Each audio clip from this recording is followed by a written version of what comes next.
કે આ ગુજરાતમાં સૌથી વધારે વસ્તી ઠાકોર અને કોળી સમાજની છે, તો એનું પછાતપણું દૂર થાય તેના માટે નિગમ બનાવવામાં આવ્યો. અને નિગમમાં પૈસાની ફાળવણી કરીને જો સહાય આપવામાં આવે તો એનાથી આપણું પછાતપણું દૂર થાય. 2003 થી આપણું નિગમ છે, અત્યાર સુધીમાં કેટલા કરોડ આપ્યા ખબર? કદાચ 250 કે 300 કરોડ હશે એટલા વર્ષમાં. આ 23 વર્ષમાં 22-23 વર્ષમાં કદાચ 250 કે 300 કરોડ આપ્યા છે. અને એમાંય કોઈ લોન લીધું હોય તો પૂછજો, એવા બોજો માગે. તમારે જામીનદાર ગોતવા પડે હાથ બારના. જામીન હોય ને, ગામમાં 5000 કોઈ ઉછીનું ન દેતું હોય, તમારા જામીન રહી કોઈ? હે? ગામમાં 5000 કોઈ ઉછીના ના આપતું હોય ભાઈ, તો તમને 2-5 લાખની લોનમાં કોઈ હાથ બાર મૂકવાનું છે એનું? હે? જ્યારે 2018 પછી બિન અનામત વર્ગ બન્યું, EWS આયોગ, બિન અનામત વર્ગ આયોગ બન્યું, કેટલા પૈસાની ફાળવણી કરી ખબર? 2000 થી પણ વધારે કરોડની ફાળવણી એમના નિગમમાં કરવામાં આવી. તો દેખીતું નથી. તમે કેટલો ટેક્સ ચૂકવો ખબર? 2024-25 અંદાજિત બજેટ ગુજરાતનું 2,65,000 કરોડનું છે. કેટલું? 2,65,000 કરોડ. એમાં ટેક્સનું બજેટ 1,85,000 કરોડનું છે. કેટલું? 1,85,000. એ ટેક્સ કયો? તમે સવારે ઉઠો, બ્રશ કરો અને રાતે ગુડ નાઇટ ચાલુ તમે કરો ને, તમારા ગાડીમાં પેટ્રોલ, ઘરમાં જે પણ ચીજ વસ્તુ તમે રહ્યોમાં ટેક્સ સ્વરૂપે પૈસા કોને જાય છે? સરકારને. કેટલો ટેક્સ? 1,85,000 કરોડ અંદાજિત. એટલો ટેક્સ આ સરકારને જાય છે. અને તમે જે પણ સુવિધા સરકાર તમને પહોંચતી કરે, આરોગ્ય, રોડ, રસ્તા, લાઇટ, પાણી, આ બધી સુવિધા કોના પૈસાથી થાય? આપણા ટેક્સના પૈસાથી. નેતાઓના પગાર કોના પૈસામાંથી થાય? આપણા ટેક્સના પૈસાથી. જેટલા પણ ગવર્મેન્ટ કર્મચારીઓ છે, પીઆઈ હોય, એસપી હોય, તમારા ગામનો પટ્ટાવાળો હોય, તલાટી હોય, આ જેટલા પણ ગવર્મેન્ટ કર્મચારીઓ છે, પગાર કોના પૈસાથી થાય? આપણા ટેક્સના પૈસાથી.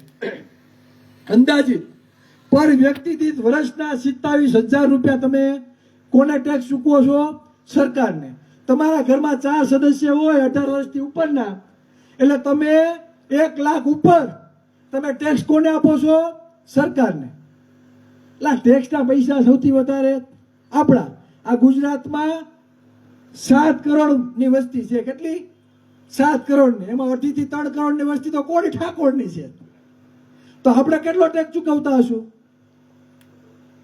સૌથી વધારે ટેક્સ આપણે ચૂકવતા હશું ને. આપણા ટેક્સ ચૂકવવાનો અને લાણી બીજાને કરવાની.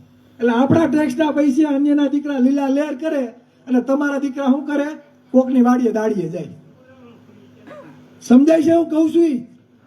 આપણા કોઈનો વિરોધ નથી. એને 2,000 કરોડ આપો, ઘટે તો હજી 5,000 કરોડ આપો, અમને વાંધો નથી. આપણું હું?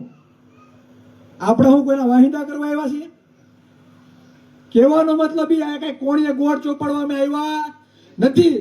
અમે જીવ વાસ્તવિકતા છીએ તમને બતાવવા આવ્યા છીએ કે તમારા હક અધિકારથી તમે વાકેફ થાવ.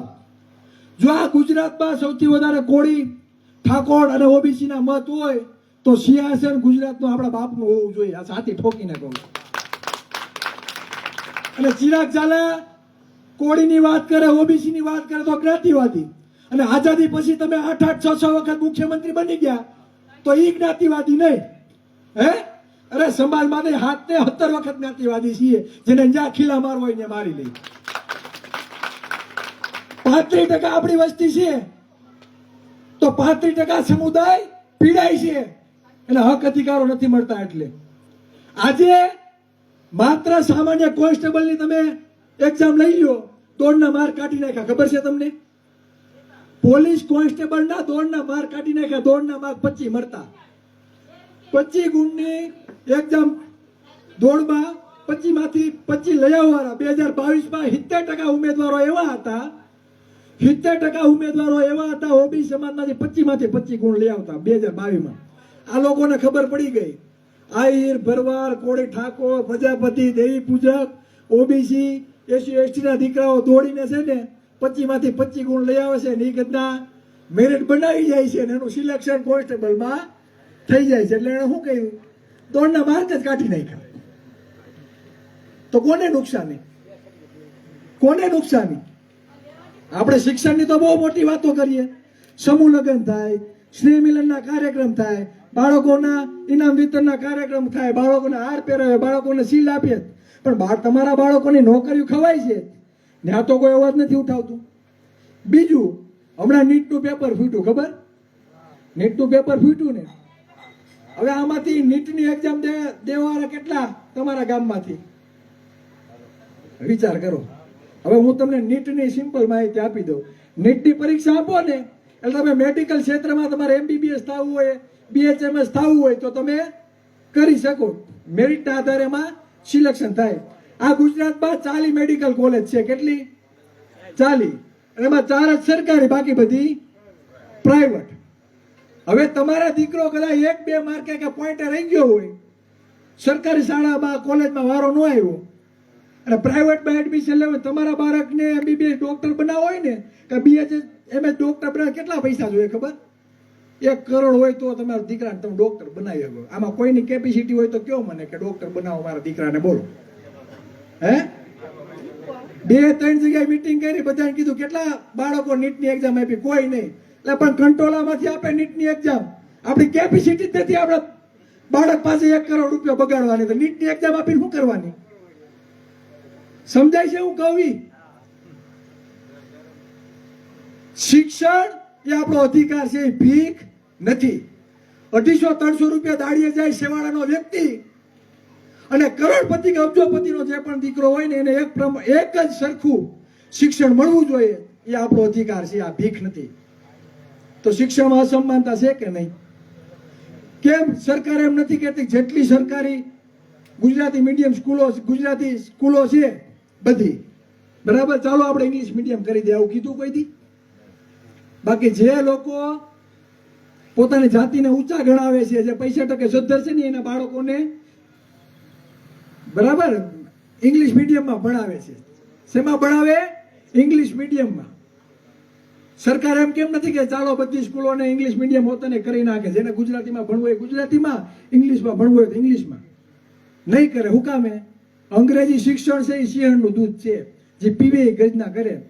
આપણા દીકરા ભણતા થઈ જાય ને તો એને ખબર પડી કે લોકશાહીમાં જેના મત વધારે એનો રાજા, અને ગાંધીનગર ખીચડી રંધાય એટલે રસોડામાં કબજો કરો. આપણે ભણતા થઈ જાય તો મતની કિંમત આપણે સમજીએ. આપણે અભણ રાખવા છે, આપણે ડોબા રાખવા છે, આપણે રાજનીતિની પરિભાષા ના સમજીએ એટલે આપણે અભણ રાખવાની આ લોકો ષડયંત્ર કરે છે. હમણાં નીતિ આયોગનો રિપોર્ટ આવ્યો, જોજો. એમાં 63 શાળા તો એવી છે જેમાં વિદ્યાર્થી જ નથી, તો 78 શિક્ષકો છે. એમાં 2900 ઉપર સ્કૂલો એવી છે કે એમાં માત્ર 1 જ વિદ્યાર્થી છે. ભાઈ હું ખોટું ન બોલતો હોય તો 1 જ વિદ્યાર્થી. કેટલી સ્કૂલોને તાળા લાગી ગયા, કેટલી સ્કૂલોને, સરકારી સ્કૂલોને તાળા લાગી ગયા. હું તમને એક જ ઉદાહરણ આપું કે તમારા બાળકને પ્રાઇમરી સ્કૂલ તમારા ગામની બંધ થઈ ગઈ, હવે તમારે જવું 500 રૂપિયા દાડીએ, તમારા ગામમાં સરકારી સ્કૂલ બંધ થઈ ગઈ, તો હવે તમે તમારા બાળકની ભણવા માટેની વ્યવસ્થા કરશો કે દાડીએ જવાની વ્યવસ્થા કરશો? વિચાર કરો. હે? વાસ્તવિકતા છે કે નહીં? અને કદાચ પ્રાઇવેટમાં 5-10 કિલોમીટર દૂર મોકલશો તો પૈસા તો તમારા ખીચામાંથી નાખવાના કે? આ અસમાનતા છે. એટલે બંધારણ એવું કહે કે કોઈને પણ અન્યાય થવો જોઈએ નહીં, દરેકને સમાનતા અને દરેકને સમાન અવસર મળવો જોઈએ. આપણે આરોગ્ય અને શિક્ષણમાં સમાનતા મળતી નથી. આપણે ક્યાંય ડોક્ટરને ભાઈ તમે એમ કે 2 લાખનું, 3 લાખનું, 4 લાખનું, 5 લાખનું બિલ થયું, બિલ જ થાય ને. ડોક્ટરો છે આપણા? હે? કેટલી હોસ્પિટલો આપણી છે? આપણો હોય તો આપણું ધ્યાન આપે, બાકી 3-4 લાખનું જ બિલ થાય. હે? તમને શું ખબર પડે દવા કઈ લખી દીધી, ક્યાં કઈ પ્લેટ ભરાવાની છે, કઈ પ્લેટ કેટલાની આવે, તમને ખબર છે કઈ? તો થાય કે નહીં બિલ? એટલે વાસ્તવિકતા એ છે કે સૌથી વધારે મત આ કોળી ઠાકોરના છે. એટલે તમે અમારા લોગામાં લખેલું છે, તો લોગામાં લખેલું છે શાસક સમાજનું નિર્માણ. અમે લક્ષ્ય સાથે નીકળ્યા છીએ. 35% કોળી ઠાકોરોની વસ્તુ હોય તો ગાંધીનગરના સિંહાસન ઉપર 35% આ કોળી ઠાકોરોનો કબજો હોવો જોઈએ. અને સત્તા ઉપર તમે બેસો, સત્તાની તાકાત શું છે હું તમને કહું. સત્તામાં એક વખત તમે બેહો ને એમ કહો ને કોડે ને ઠાકોર વિકાસ નિગમને વર્ષના 5,000 કરોડ આપવા છે, એટલે આરામથી આપી શકીએ, કોઈ ઉકારો કરી શકે નહીં. પણ સત્તા આપણા હાથમાં હોવી જોઈએ. ઓબીસી ને 60% વસ્તી છે તો 60% લેખે એની ભાગીદારી ચાલુ થવી જોઈએ. એ સત્તા હોય તો કરી શકીએ, બાકી કરી શકીએ નહીં. સત્તા ઉપર કબજો એ લોકોનો છે એટલે ક્ષત્રિય અને પાટીદાર સમાજના આંદોલનકારીઓના કેસો પાછા ખેંચાઈ ગયા. આપણા હજી લટકે છે. કેમ આપણા નો ખેંચાણા? સમજાય છે ને હું કહું? સત્તા ઇઝ માસ્ટર કી. તમારે તમારા સમાજનું કલ્યાણ કરવું હોય તો સૌથી વધારે મત આપણા છે તો ગાંધીનગરના સિંહાસન ઉપર કબજો કરવો પડે. 90% સમાજને રાજકીય પક્ષો સાથે કઈ લેવા દેવા નથી. સમાજના મારા જેવા 2-5 આગેવાનો એવું હોય ને એમ કે આમાં મત આપવાનો, એટલે આખો સમાજ કેમાં મત આપે એમાં. અમે તમને સાથી ઠોકીને કહીએ 90% સમાજ એક બાજુ આવતા રહ્યો, દુશ્મનને તો ઘૂંટણીએ ન પાડી દે તો ઘોડીના દીકરાને. આ માટે કહીએ છીએ તમારી નોકરીઓ ખવાય છે ખુલ્લે આમ, તમને શિક્ષણમાં યોગ્ય અવસર નથી મળતો, એના માટે કે આમાં ચિરાગ ઝાલાને કઈ ફાયદો હોય તો કયો તમે મને. અમારે તો રાહ જોઈને બેઠા છે ક્યાંક સિટીમાં ભરાઈને ગાલી દે જેલમાં. સમજો, આજે લડવા નીકળ્યા ને એટલે સમાજ માટે નીકળ્યા છીએ. બાકી જવાબદારી આપણા ચૂંટાયેલા ધારાસભ્યો અને સાંસદોની છે. વિધાનસભામાં સંસદમાં અવાજ ઉઠાવવાની. હવે એને પ્રોટોકોલ નડે છે અને આયા કઈ પ્રોટોકોલ નડતો નથી. આ તમે ખાઈ ગયા છો તો ખાઈ ગયા છીએ ભાઈ, એમાં ક્યાં ખોટું છે? અમે અમારું માગીએ છીએ તો અમારો હકનું માગીએ છીએ. એટલે રસોડામાં છે ને કબજો એ લોકોનો છે. જો રસોડામાં દાદાનો કબજો હોય તો આપણે ભરપેટ જમાડે કે નહીં? ને થાય છે કેવું ખબર?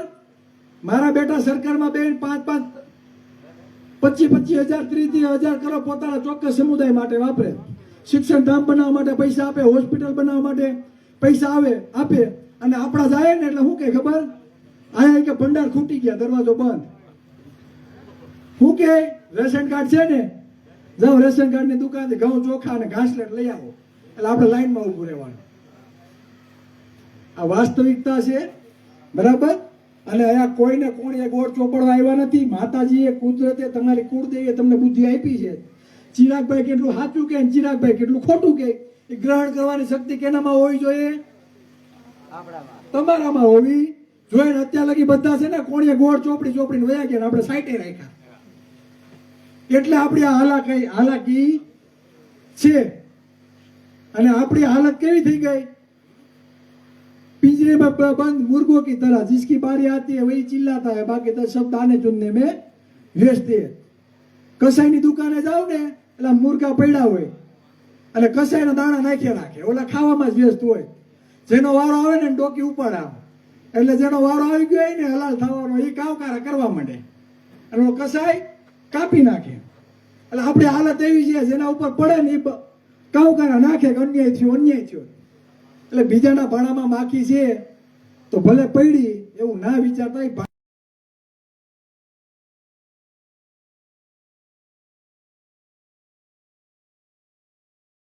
અને નથી. અને અમે દરેક ગામમાં દર અઠવાડિયે એક કોળી સભા ચાલુ કરવા જઈ રહ્યા છીએ. આપણે નક્કી કર્યું કે દર ગુરુવાર આપણે ભેગું થવાનું.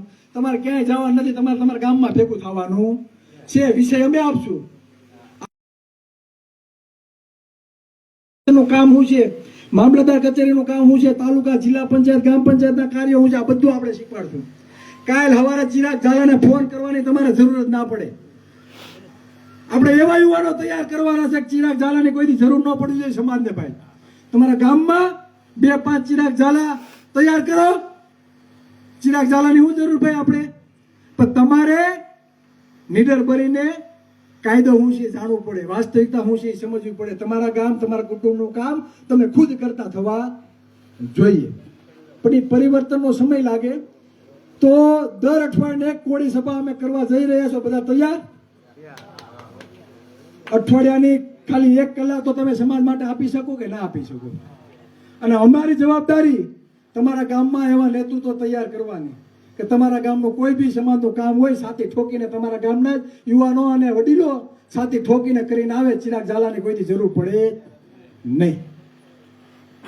તો ગામે ગામ અમે ટીમ બનાવવા જઈ રહ્યા છીએ અને ગામે ગામ એક આપણી કોળી સભા ચાલુ થાય અને આ કોળી સભામાં આપણે સમાજને વાસ્તવિક જાગૃત કરીએ એ માટે અમે ગામે ગામ નીકળીએ છીએ અને ઘડીએ ઘડીએ અમે પણ અહીંયા નહીં આવી શકીએ, પણ તમારા ગામની જવાબદારી જો તમે સંભાળી લો, દરેક વ્યક્તિ પોતપોતાના ગામની જવાબદારી સંભાળી લે તો અમારે આવવાની જરૂર પડે ખરા.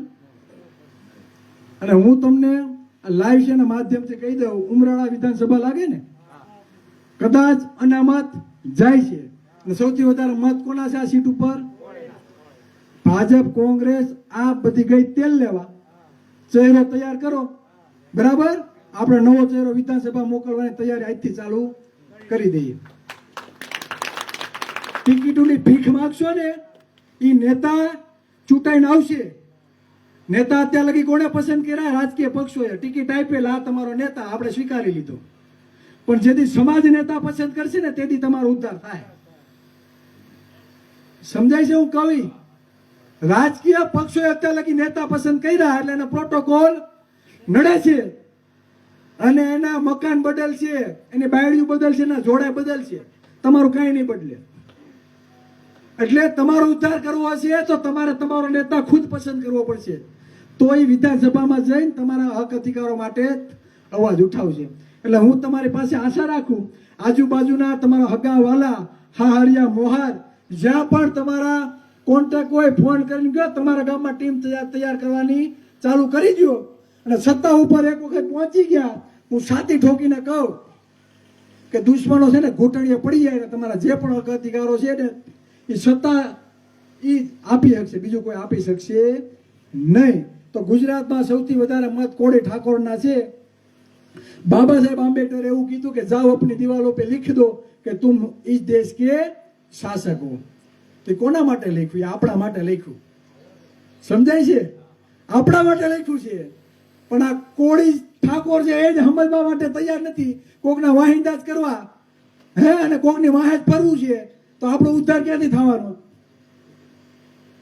આમાં જે પણ કઈ વાત કરી એમાં કઈ તથ્ય લાગે છે કે ખરેખર ચિરાગભાઈ સાચું કહે છે?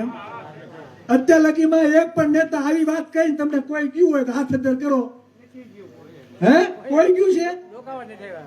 અને આ જે વાત છે એ તમારા માટેની છે, સમાજ માટેની છે. આમાં ચિરાગ ઝાલાને કાંઈ ફાયદો નથી. ચિરાગ ઝાલાને કેદી ઉપાડવો એની રાહે બેઠા છે. કેમ કે નિકુલભાઈએ કીધું કે વૈચારિક ક્રાંતિ જે આવે ને, વિચારોની ક્રાંતિ, એ જ પરિવર્તન લાવે. અને અમે જે ક્રાંતિ કરવા નીકળ્યા છીએ, વૈચારિક ક્રાંતિ કરવા માટે નીકળ્યા છીએ. અમે તમને જે પીરસીએ એ તમે તમારા સમાજમાં પીરશો, તમે તમારા કુટુંબમાં પીરશો, તમારા ગામમાં પીરશો, આજુબાજુના વિસ્તારમાં પીરશો. જે વૈચારિક ક્રાંતિ એકાબીજા સાથે જોડાશે ને ત્યારે પરિવર્તન થશે. બરાબર? એટલે વધારે વાત નહીં કહેતા મારી વાતને વિરામ આપું છું. જય સંવિધાન, જય કોળી સમાજ. બીજું એક હું વિનંતી કરીશ કે અમને કોઈ ચા પાણી પીવાનો આગ્રહ નહીં કરતા, કેમ કે અમે જ્યાં પહોંચવાના છીએ ને ત્યાં લેટ થઈ જશું. કેમ કે એનું કારણ એ કે આપણે કોકને સમય આપ્યો હોય અને ત્યાં આપણે રાહ જોઈને બેઠા હોય અને આપણે કલાક એક લેટ પહોંચીએ, બરાબર, તો ત્યાં શું થાય? એને એમ થાય કે આ લોકો લેટ આવ્યા, બરાબર. એટલે અમે નેક્સ્ટ ટાઈમ આવશું, સમય લઈને આવશું અને તમે કયો ત્યાં ચા પાણી પીવા